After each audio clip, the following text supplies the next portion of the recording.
Hello friends, विद्यार्थी competitive के YouTube channel पर आप लोग का स्वागत है। चलिए हम लोग देख रहे हैं, कल हम लोग ने पढ़ा था नंबर सिस्टम के बारे में। कल हम लोग ने नंबर सिस्टम के बारे में पढ़ा था, उसी को लेकर के आगे चल रहे हैं हम लोग। कल हम लोग नंबर सिस्टम के बारे में अध्ययन किया था। हम लोग ने पढ़ा था हम लोग परिमेय संख्या के बारे में। परिमेय संख्या के बारे में हमने बताया था कि परिमेय संख्या P बटा Q के रूप में, जिसको हम लोग P बटा Q के रूप में लिखे उसे परिमेय संख्या कहते हैं। हम लोगों ने कल चर्चा किया था परिमेय संख्या के बारे में कि भाई कोई भी संख्या परिमेय संख्या होगी यदि उसे हम P बटा Q के रूप में लिखें, है ना। अगर अपरिमेय की बात करें कि अपरिमेय संख्या किसको बोलते हैं? अपरिमेय संख्या वैसी संख्या है जिसको हम P बटा Q के रूप में न लिख पाए, के रूप में न लिख पाए या जिसका हम पूर्णतः वर्गमूल न निकाल सके, उसे हम अपरिमेय संख्या कहते हैं। इसके बाद हम लोग ने पढ़ा था वास्तविक संख्या। शायद हम लोग को यहीं से शुरू करना था। वास्तविक संख्या, अगर वास्तविक संख्या की बात करें तो सभी परिमेय और सभी अपरिमेय संख्याएं वास्तविक संख्या कहलाती है। या हम ये कहें कि जिसे हम संख्या रेखा पर दर्शा सके, सभी परिमेय और सभी अपरिमेय संख्याएं वास्तविक संख्या कहलाती है। या हम जिसे संख्या रेखा पर दर्शा सके वास्तविक संख्या कहलाती है। अगर मैं कहूं, जैसे वास्तविक संख्या के एग्जांपल कोई भी संख्या लिया जाए, 2 हो गया, 8 हो गया, -4, -3, या यूं कहूं कि √2, या ये कहें कि भैया -√2,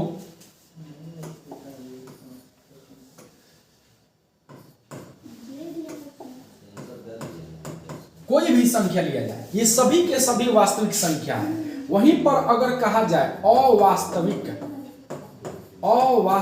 संख्या, इसे कॉम्प्लेक्स नंबर भी कहा जाता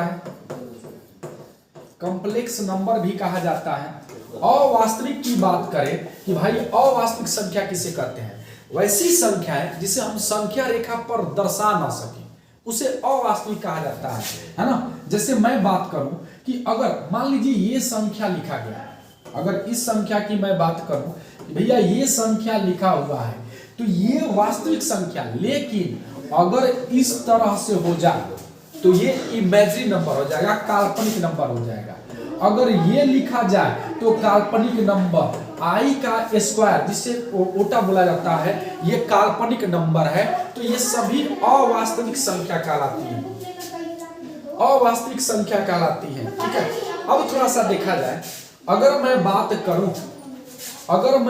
करूं परफेक्ट नंबर के बारे में, तो भैया परफेक्ट नंबर किसे कहा जाता है? अगर हम कहें परफेक्ट नंबर के बारे में कि परफेक्ट नंबर किसे कहा जाता है, थोड़ा समझा दीजिए। पूर्णकालिक संख्या, इस परफेक्ट नंबर को पूर्णकालिक संख्या भी कहा जाता है या पूर्ण संख्या भी कहा जाता है।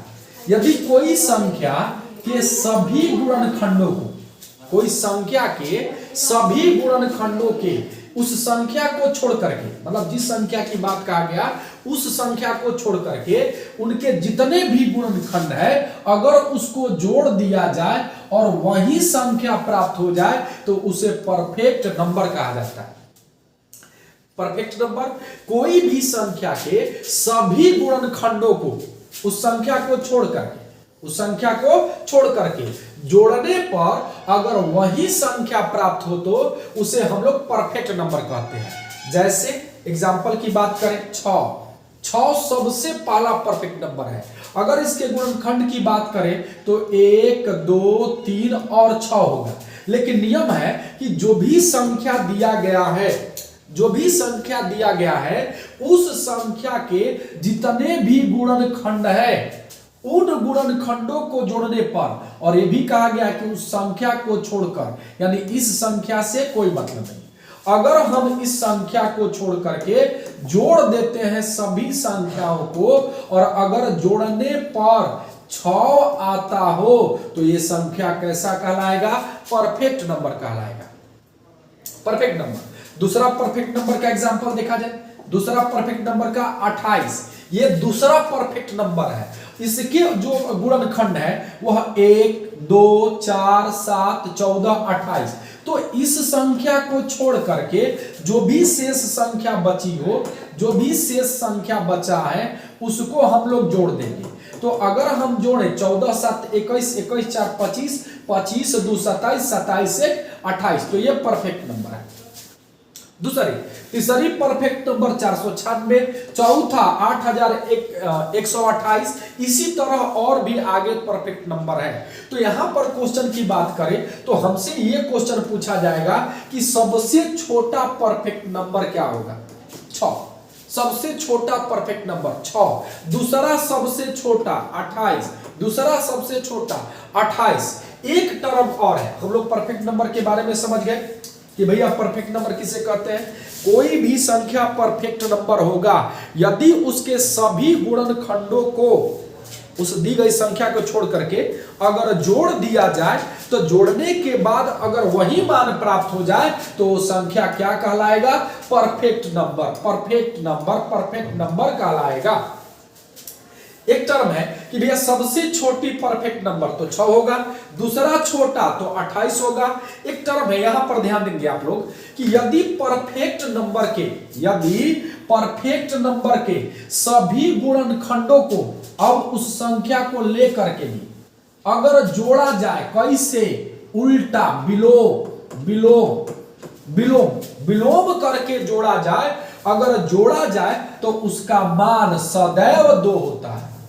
जितने भी परफेक्ट नंबर है उनके सभी गुणनखंडों को उस संख्या को शामिल करने पर भी अगर जोड़ दिया जाए विलोम करके तो उसका आंसर हमेशा 2 आता है। जैसे समझते हैं हम लोग, समझते हैं, देखा जाए, समझते हैं। मान लीजिए एक संख्या था, हमने लिया था सबसे पहला संख्या 6, तो इसके कौन कौन गुणनखंड होंगे भैया? ये सभी हो जाएंगे। अगर परफेक्ट नंबर की बात करें तो परफेक्ट नंबर में इसका कोई मतलब नहीं, क्योंकि परफेक्ट नंबर वही होंगे जो सभी गुणनखंडों को जोड़ दिया जाए, अगर वही संख्या प्राप्त हो तो ये परफेक्ट नंबर होगा। लेकिन ध्यान दिया जाए, हमने यहां बोला कि अगर कोई संख्या परफेक्ट हो तो उसके जितने भी गुणनखंड है अगर हम उसको विलोम करके जोड़ते हैं, उल्टा करके जोड़ते हैं तो देखा जाए एलसीएम क्या होगा भाई? 6। एलसीएम क्या होगा? 6 होगा। तो 1 में 6 से भाग देंगे तो 6, 6 एकान 6। 2 में 6 से भाग देंगे 3 बार में, 3 दूना के 6 और 6 एकान 6 होगा। 6 3 9, 9 2 11, 11 कितना होगा भाई? 12। 6 से भाग देंगे कितना आएगा? 2 आएगा। किसी भी परफेक्ट संख्या के सभी गुणनखंडों को यदि विलोम करके जोड़ा जाए तो उनका मान सदैव 2 आते हैं, सदैव 2 आएगा। ठीक है, चलिए समझिए आप लोग। इसके बाद हम लोग आगे बढ़ते हैं। अगला देखा जाए, अगला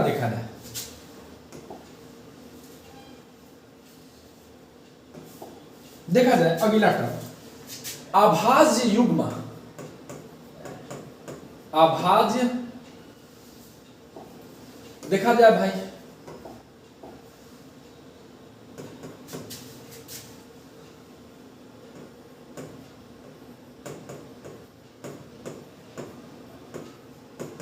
अभाज्य युग्म। अभाज्य युग्म या इसे जोड़ा भी कहा जाता है, जोड़ा भी कहा जाता है कि अभाज्य युग्म या जोड़ा किसे कहते हैं? तो ध्यान देंगे, अभाज्य संख्याएं, लगातार अभाज्य संख्याएं के बीच में यदि कोई सम संख्या आ जाए, लगातार अभाज्य संख्याओं के बीच में यदि कोई सम संख्या आ जाए तो इस युग्म को, इस जोड़ा को हम लोग अभाज्य युग्म कहते हैं या अभाज्य जोड़ा कहा जाता है। आई रिपीट कि कोई भी संख्या जैसे हम बात करते हैं 41 43 का, ये भी अभाज्य, ये भी अभाज्य। अगर लगातार अभाज्य संख्या के बीच कोई एक सम संख्या आ जाए तो इस जोड़ा को हम लोग अभाज्य जोड़ा या अभाज्य युग्म कहते हैं। अभाज्य जोड़ा या अभाज्य युग्म, जैसे 101 और 103, भैया हाँ ये अभाज्य युग्म है क्योंकि इनके बीच में एक सम संख्या है 102। तो अभाज्य युग्म के एग्जाम्पल हैं 101, 103, 2 देखा जाए 37, 39, नहीं ये नहीं होंगे, ये अभाज्य संख्या नहीं, ये अभाज्य संख्या नहीं होगा, ये अभाज्य संख्या नहीं होगा, है ना। 17, 19, ये सभी के सभी अभाज्य युग्म है, सभी के सभी अभाज्य युग्म है ना। ये अभाज्य युग्म, इससे क्वेश्चन पूछा था, एक क्वेश्चन पूछा था जो मैं आपके सामने रखा। एक क्वेश्चन था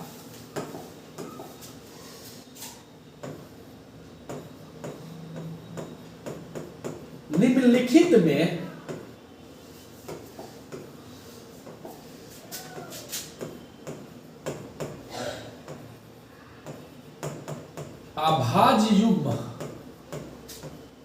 अभाज्य युग्म कौन है, कौन है। विकल्प ए था, विकल्प ये था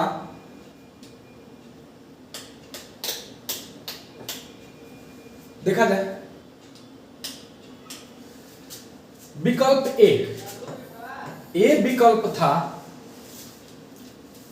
51, 57, बी विकल्प था 71, 73, सी विकल्प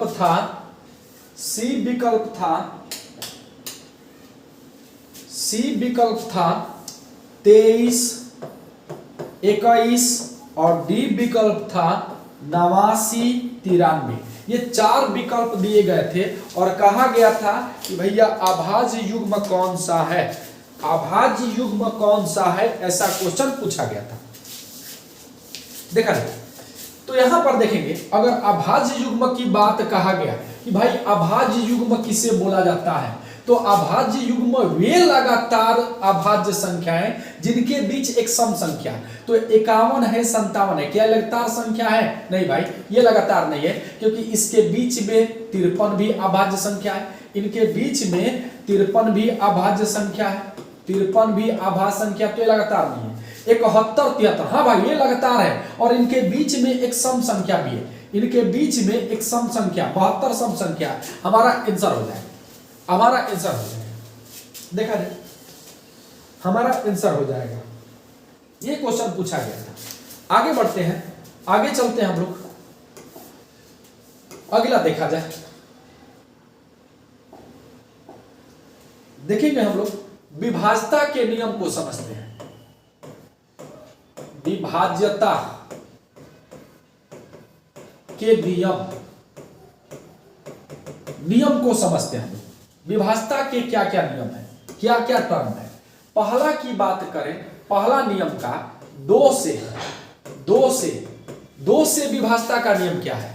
कोई भी संख्या 2 से तभी विभाजित होगी यदि उसके इकाई अंक पर, कोई भी संख्या 2 से तभी विभाजित होगी यदि उसके इकाई अंक पर सम संख्या कौन? 0, 2, 4, 6, 8, इनमें कोई भी एक संख्या हो जाए, इनमें कोई भी एक संख्या हो जाए, है ना, ये 2 से विभाजित होगा। जैसे एग्जांपल 8, 9, 3, 2 डॉट डॉट 0, 5, 4, क्या ये 2 से विभाजित है भाई? क्या ये 2 से विभाजित है? तो आप कहेंगे हाँ 2 से विभाजित है क्योंकि इसके इकाई अंक पर क्या है भाई? सम संख्या है। चाहे कितना भी बड़ी संख्या क्यों ना हो, अगर उसके इकाई अंक पर सम संख्या हो तो यह दी गई संख्या 2 से पूर्णतः क्या होगा? विभाजित होगा। अगला मैं बात करता हूं 3 से विभाज्यता का नियम। कोई भी संख्या 3 से तभी विभाजित होगी यदि उस दी गई संख्याओं का योग 3 से पूर्णतः विभाजित हो जाए, यानी संख्याओं का योग अब बटा में 3 अगर कोई संख्या 3 से विभाजित है तो ये तभी पॉसिबल है जब उस संख्या का योग किससे विभाजित हो जाए, 3 से। जैसे मैं कहता हूं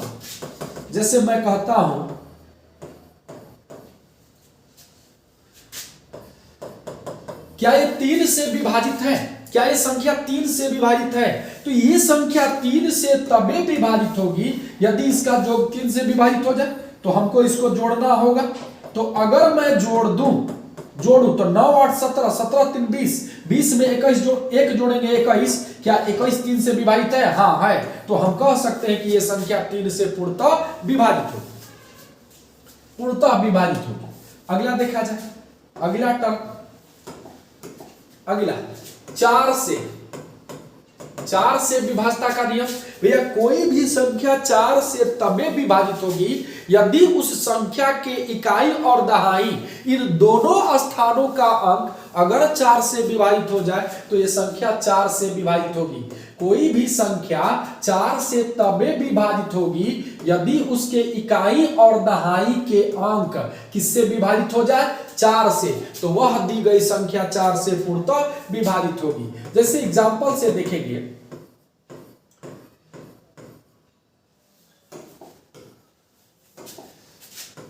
क्या यह संख्या 4 से विभाजित है? तो भैया कोई भी संख्या 4 से विभाजित है, इसके लिए हमको पूरा नहीं बस इकाई दहाई पर विचार करना है। तो क्या ये 4 से विभाजित है? हाँ है। तो हम कह सकते हैं कि यह संख्या 4 से पूर्णतः क्या होगा, विभाजित होगा। अब अगला 5 से बात करते हैं। 5 से विभाजता का नियम। कोई भी संख्या 5 से तभी विभाजित होगा यदि उस दी गई संख्या के इकाई अंक पर, इकाई स्थान पर या तो 0 हो जाए या 5 हो जाए। कोई भी संख्या 5 से तभी विभाजित होगी जब उसके इकाई स्थान पर या तो 0 हो जाए या 5 हो जाए। जैसे इसके इकाई स्थान पर 0, हाँ भाई ये 5 से पूर्णतः विभाजित होगा, 5 से पूर्णतः विभाजित होगा। अगला टर्म देखा जाए, 6 से विभाजता के लिए, 6 से विभाजता के नियम। 6 से कोई भी संख्या 6 से तभी विभाजित होगा, कोई भी संख्या 6 से तभी विभाजित होगा जब वह संख्या इसके मल्टीपल से या इसके मल्टीपल से यानी इसका मल्टीपल 2 गुणे 3, यानी कोई भी संख्या 6 से तभी विभाजित होगी यदि वह संख्या किससे विभाजित हो जाए, 2 और 3 से। तो संख्या 6 से पूर्णतः विभाजित होगी। जैसे देखा जाए, मैं कोई एग्जांपल लेता हूं। क्या ये संख्या 6 से विभाजित है? तो ये संख्या 6 से विभाजित होने के लिए इसे विभाजित होना होगा 2 और किससे भाई, 3 से। 2 और 3 से। अगर यह 2 और 3 से विभाजित हो गया तो यह संख्या 6 से पूर्णतः विभाजित। तो 2 से विभाजता का नियम तो हम लोग जानते हैं भाई। 2 से विभाजता का नियम कहता है, 2 से विभाजता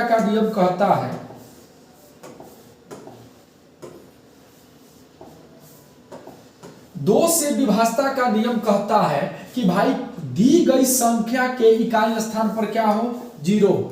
दी गई संख्या के दी गई संख्या के इकाई स्थान पर क्या हो, सम संख्या हो। तो 4 भी एक सम संख्या है। तो हम कह सकते हैं हाँ भाई 2 से विभाजित है। अब हमको चेक करना है इसको 3 से, कि क्या ये 3 से विभाजित है। तो 3 से विभाजित होने के लिए हमें इन संख्याओं को जोड़ना होगा,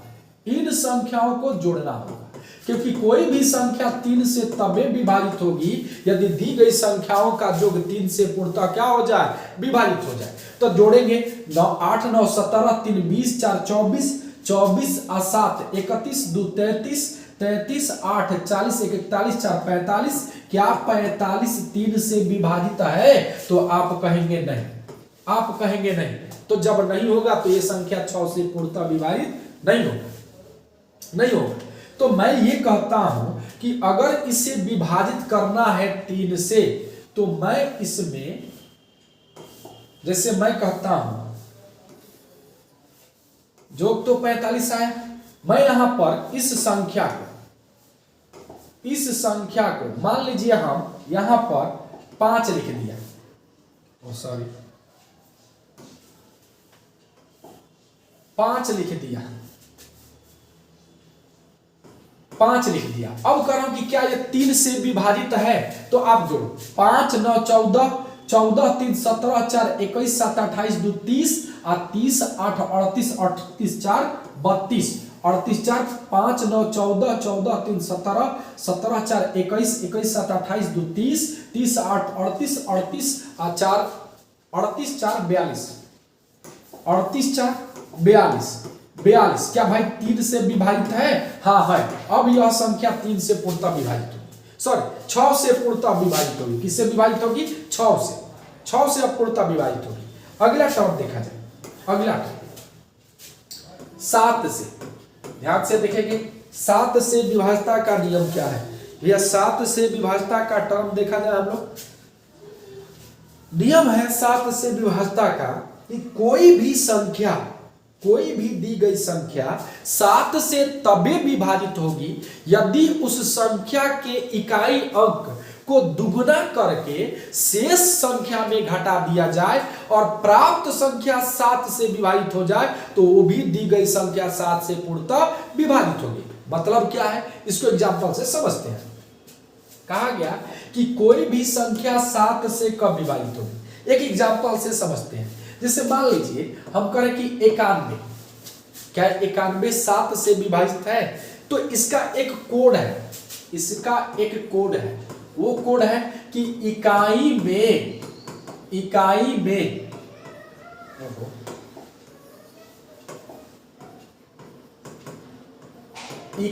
में 2 से गुणा करें, 2 से गुणा, ये इसका टर्म है कि भैया कोई भी संख्या 7 से विभाजित होगी तो इसका एक टर्म है। समझिएगा कैसे, ये संख्या आपका दिया गया है, तो अगर मैं कहूं कि भैया इसका इकाई अंक क्या है, तो आप कहिएगा इसका इकाई अंक 1 है, तो इस इकाई अंक में आपको 2 से गुणा करना है। तो गुणा करेंगे तो कितना होगा भाई, 2 होगा। तो जब हम 2 से गुणा किए तो हमारे पास शेष संख्या कितना बच गया, 9। तो इस 9 को इसमें घटा देंगे, तो घटाएंगे तो कितना आएगा भाई, 7 आएगा। तो क्या यह जो 7 है इस 7 से विभाजित है, तो आप कहेंगे कि हाँ ये 7 से विभाजित है। तो जब यह 7 विभाजित हो गया तो 91 भी 7 से पूर्णतः विभाजित होगा। 7 से विभाजता का नियम कहता है कि दी गई संख्या के इकाई अंक में 2 से गुणा करने पर शेष संख्या को घटा देने पर जो प्राप्त मान आएगा, अगर वह 7 से विभाजित हो गया तो दी गई संख्या भी 7 से क्या होगी, विभाजित होगी। एक और टर्म को समझते हैं। जैसे मैं कहता हूं कि 651, क्या यह 7 से विभाजित है? तो यहां नियम कहा गया कि भैया इकाई संख्या में 2 से गुणा किया जाए तो 2 आएंगे। अब कितना बच गया भाई, 65। तो इस 65 को इस इकाई वाली संख्या से घटाएंगे, तो घटाएंगे तो कितना आएगा भाई, 63। क्या यह 63 7 से विभाजित है? तो आप कहेंगे कि हाँ है। तो जब यह 63 7 से विभाजित हो गया तो ये समझ लीजिए कि भैया दी गई संख्या भी 7 से पूर्णतः विभाजित होगी। ये 7 से विभाजता का नियम है। अब आगे चलते हैं भाई, आगे चलते हैं, आई होप डाउट ना हो। चलिए 8 से देखा जाए, 8 से विभाजता का नियम क्या है। 8 से विभाजता का नियम कहता है कि कोई भी संख्या 8 से तबे विभाजित होगी यदि उसके इकाई, दहाई और सैकड़ा, यदि कोई संख्या 8 से तबे विभाजित होगी जब उसके इकाई, दहाई और सैकड़ा स्थान के अंक 8 से पूर्णतः विभाजित हो जाए। अगर यह विभाजित हो जाती है तो दी गई संख्या 8 से पूर्णतः विभाजित होगी। जैसे एग्जांपल,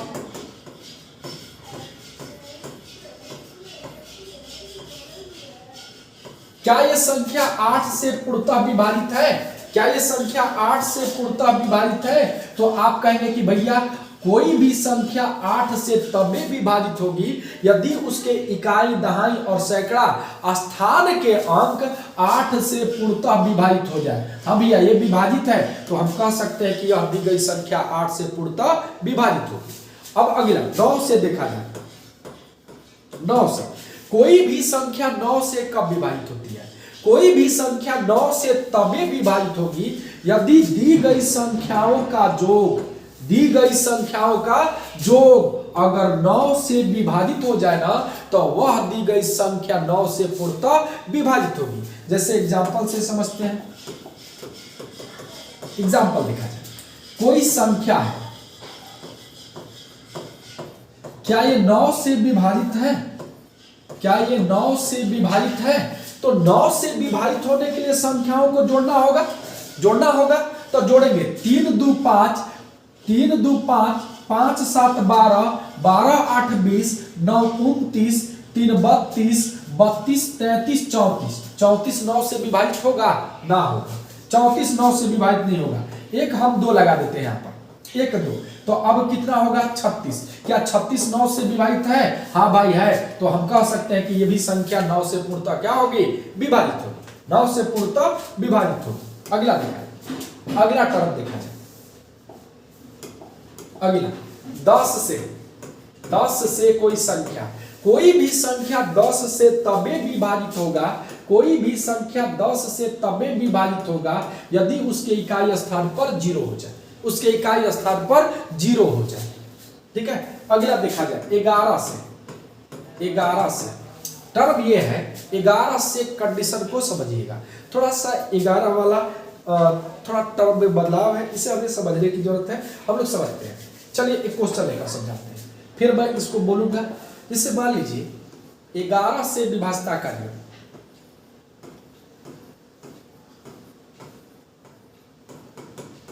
ये 11 से विभाजित है कि नहीं है? तो अगर 11 से विभाजित होने की बात है तो देखा जाए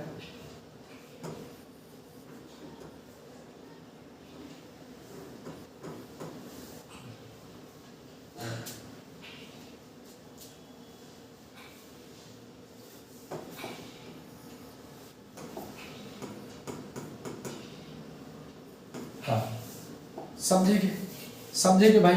मैंने एक क्वेश्चन दिया कि भाई क्या ये संख्या 11 से विभाजित है? तो इसके कुछ टर्म है, उन्हें समझने की जरूरत है। 11 से विभाजता का नियम कहता है कि कोई भी संख्या 11 से तबे विभाजित होगा यदि उसके अल्टरनेट नंबर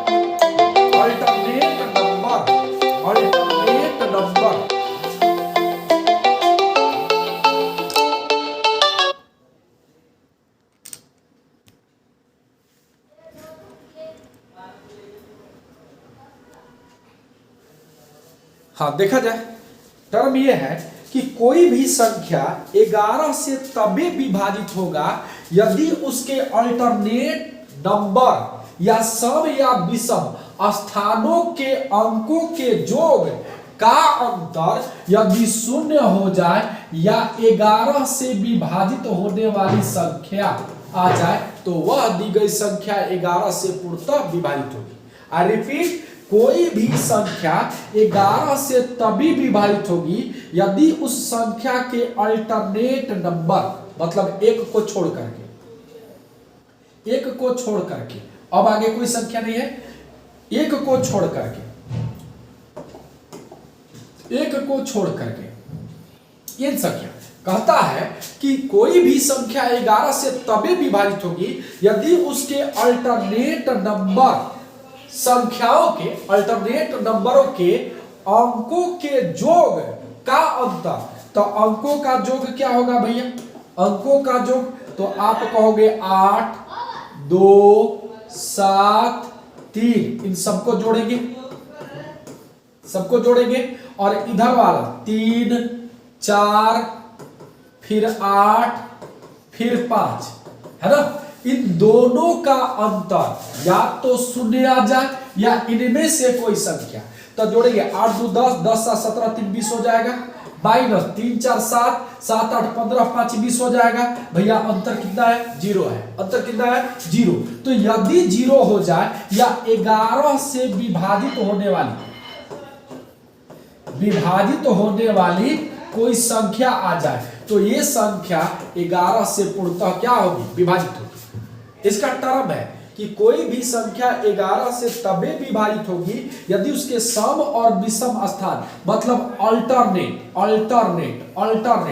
इन अंकों के जोग का अंतर या तो शून्य आ जाए या 11 से विभाजित होने वाली कोई संख्या, तो हम कह सकते हैं कि ये संख्या 11 से पूर्णतः क्या होगी? विभाजित होगी। अगला टर्म दिखाते हैं। अगला टर्म 12 से विभाजता का नियम। 12 से विभाजता के नियम की बात करूं, कोई भी संख्या 12 से तबे विभाजित होगा जब वो संख्या 3 गुणे 4 से विभाजित हो जाए। अर्थात वह 3 और 4 से विभाजित हो जाए। कोई भी संख्या तबे 12 से विभाजित होगा जब वह 3 और 4 से विभाजित हो जाए। अगर मैं बात करूं भैया 13 से विभाजता का नियम, 13 से विभाजता का नियम थोड़ा देखा जाए। 13 से विभाजता के नियम के टर्मों को समझा जाए। कोई भी संख्या 13 से तबे विभाजित होगी, कोई भी संख्या 13 से विभाजित होगी यदि उसके इकाई अंक में 4 से गुणा करके उस शेष संख्या में जोड़ दिया जाए और जोड़ने के बाद जो संख्या प्राप्त हो, अगर वह 13 से विभाजित हो गया तो दी गई भी संख्या 13 से विभाजित होगी। जैसे एग्जांपल से समझते हैं।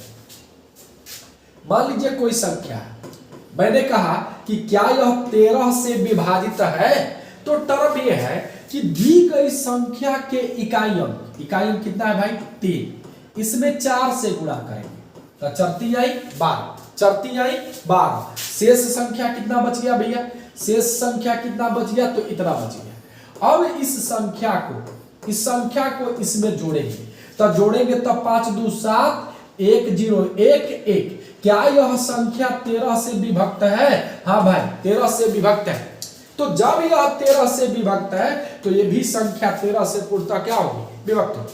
इसका टर्म है 13 से कि गुणा 4, इकाई में गुणा 4। नियम कहता है कि कोई भी संख्या 13 से विभक्त होगी तब जब उसके इकाई अंक में कितना से गुणा? 4 से गुणा, तो चरती आई 12 और शेष बची संख्या में अगर जोड़ दिया जाए और जोड़ने के बाद जो मान आए, अगर यह 13 से विभक्त हो जाए तो दी गई संख्या भी 13 से पूर्णतः क्या होगी? विभक्त होगी।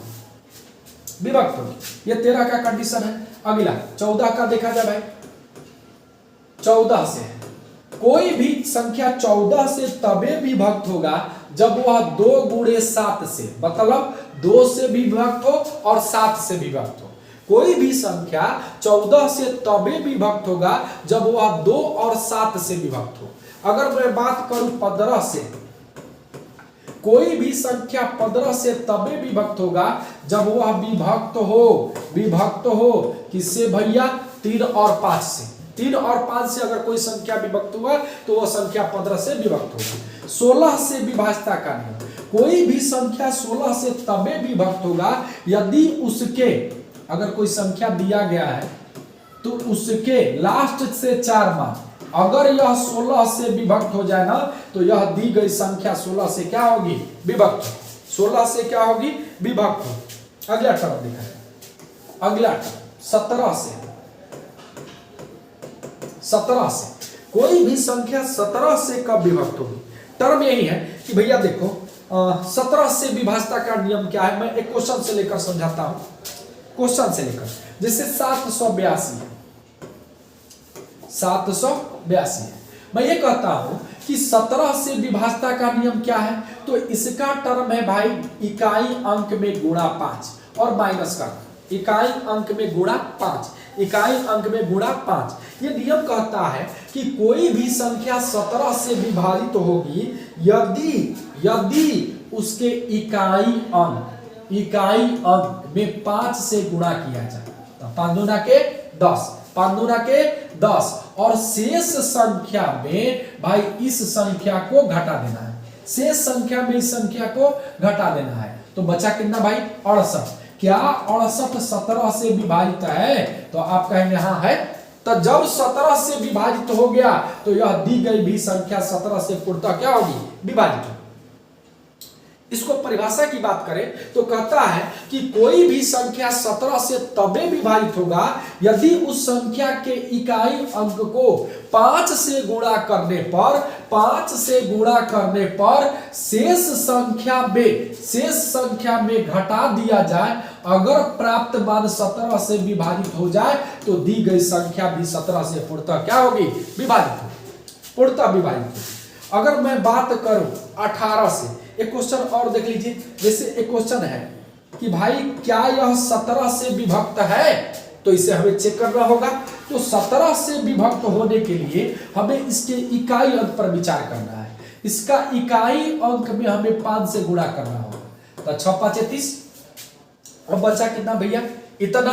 अब इस संख्या में हमें इस इकाई अंक को घटाना होगा। तो घटाएंगे तो भैया अगर घटाएं 6 में 0 जाएगा 6 में 3 जाएगा 3 1। क्या ये 17 से विभक्त है? हाँ भाई ये 17 से विभक्त है। तो जब यह 17 से विभक्त है तो दी गई भी संख्या 17 से पूर्णतः क्या होगी? विभक्त होगी। अगला क्वेश्चन देखा जाए, अगला टर्म देखा जाए 18 से कोई भी संख्या 18 से तबे विभक्त होगी यदि वह 2 और 9 से विभक्त हो जाए। 2 और 9 से विभक्त हो जाए। कोई भी संख्या 18 से तबे विभक्त होगी यदि वह 2 और 9 से विभक्त हो जाए। अगर मैं बात करूं 19 से कि 19 से विभाजता का नियम क्या है? 19 से विभाजता का नियम क्या है? तो इसे भी हम लोग समझते हैं, इसे भी समझते हैं। इस विभाजता का नियम 19 से कहता है कि कोई भी संख्या, जैसे मैं एग्जांपल से समझा रहा हूं, कोई भी संख्या 19 से तबे विभक्त होगा यदि उसके इकाई अंक में 2 से गुणा करके शेष बची संख्या में जोड़ दिया जाए, और जोड़ने के बाद प्राप्त मान यदि 19 से विभाजित हो गया तो दी गई संख्या भी 19 से पूर्णतः क्या होगा? विभाजित होगा। जैसे इसका इकाई अंक कितना है भाई? इसका इकाई अंक कितना है भाई? इतना है। तो इस इकाई अंक में 2 से गुणा किया जाएगा। तो 4 दूना के 8, शेष बची संख्या 144। इसमें इस संख्या को जोड़ेंगे तो अगर जोड़े तो 8 4 12 के 2, हाथ में 1 4 1 5 1। क्या यह संख्या 19 से विभक्त है? तो आप कहेंगे हाँ विभक्त है। तो जब यह विभक्त है तो ये दी गई संख्या भी 19 से पूर्णतः क्या होगी? विभक्त होगी। 19 से पूर्णतः क्या होगी? विभक्त होगी, विभक्त होगी। अगला चलते हैं 20 से। 20 से देखा जाए भाई, कोई भी संख्या 20 से तबे विभक्त होगी जब 2 और 10 से विभक्त हो जाए। 2 और 10 से विभक्त हो जाए तो ये संख्या 20 से पूर्णतः विभक्त होगी। अब समझते हैं कुछ टर्म है। हम लोग 20 तक विभाजता के नियम समझ लिए। 20 तक विभाजता के नियम को हमने जाना, उसमें कुछ कंडीशन था, उसको एक बार रिपीट कर लेते हैं। उसमें कुछ टर्म था उसको, जैसे 7 से, इसके बाद में 13 से, 17 से, 19 से, थोड़ा कंडीशन है। बस इसके इकाई अंक में 2 से गुणा करके घटा दिया जाता है। इसके इकाई अंक में अगर 13 से बात करें तो 4 से गुणा करके जोड़ दिया जाता है। इसमें 5 से गुणा करके घटा दिया जाता है। इसमें 2 से गुणा करके जोड़ दिया जाता है।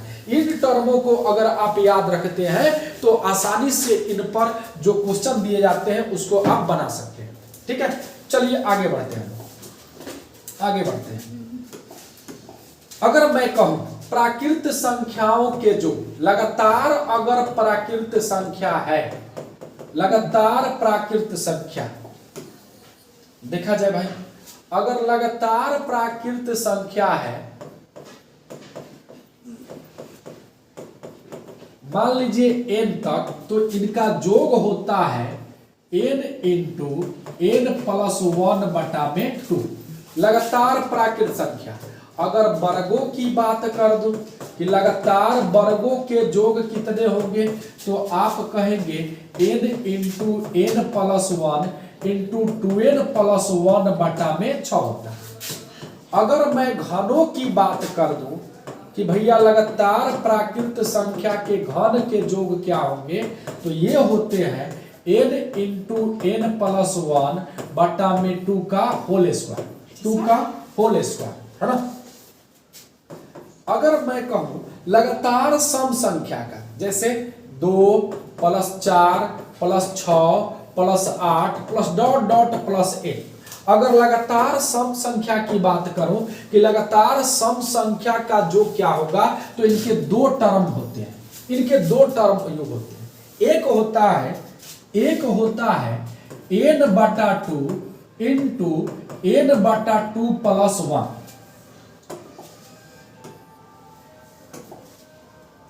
ये होता है जहां n अंतिम संख्या, इस पर क्वेश्चन बनाएंगे हम लोग, क्वेश्चन बनाएंगे। दूसरा टर्म ये है कि भैया n इंटू n प्लस 1, जहां n कुल संख्या, इससे भी क्वेश्चन बनाएंगे हम लोग। इसके बाद अगला टर्म की बात करूं विषम संख्या का, लगातार विषम संख्या के जो जैसे n तक है, तो इनके भी दो टर्म निकलते हैं, इनके भी दो टर्म निकलते हैं। पहला होता है n प्लस 1 बटा में 2 का होल स्क्वायर, जहां n बराबर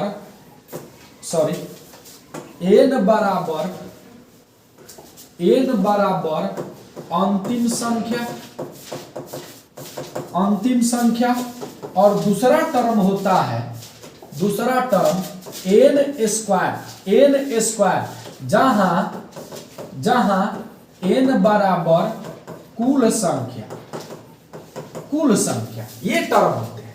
तो ये देख लिया जाए कि यहां पर हम लोग इससे भी बढ़िया क्वेश्चन डील करने वाले हैं, इनको देख लिया जाए। अगला बात करें कि अगर योग की बात कहा जाए तो योग बराबर होता है औसत गुणे संख्या, जहां औसत होते हैं tn प्लस a बटा में 2 और n होता है tn माइनस a बटा में d प्लस 1 होता है, जहां tn अंतिम संख्या और a प्रथम संख्या और d दो पदों का अंतर। देखा जाए भाई, लगातार दो पदों का अंतर ये होता है। यहां पर देखेंगे एपी का टर्म है, इसी को थोड़ा सा मॉडिफाई किया गया है। ये वाला टर्म है, इसको देखा जाए, यहां पर देखा है। अगर मैं बात करूं, थोड़ा समझने वाला टर्म है, जितने भी थ्योरी हैं आज हम लोग पढ़ लेते हैं, कल से क्वेश्चन देखेंगे। अगर मैं कहूं कि कोई दो अलग अलग संख्या है, इनके पावर समान है और इनके बीच अंतर है, माइनस है, तो ये सदैव विभाजित होंगे x माइनस a से। अगला टर्म है जब n बराबर इवन नंबर, सम संख्या, अगर सम संख्या हो और ये दोनों संख्या हो जो अलग अलग हो, पावर इनका समान हो, तो ये सदैव विभाजित होंगे x माइनस a और x प्लस a से। अगला बात करो कि x के पावर n प्लस a के पावर n, मतलब दो अलग अलग संख्या और इनके पावर समान हो और इनके बीच प्लस हो, तो ये सदैव विभाजित होते हैं x प्लस a से। आज इतना ही, पुनः कल अगले क्लास में पढ़ेंगे।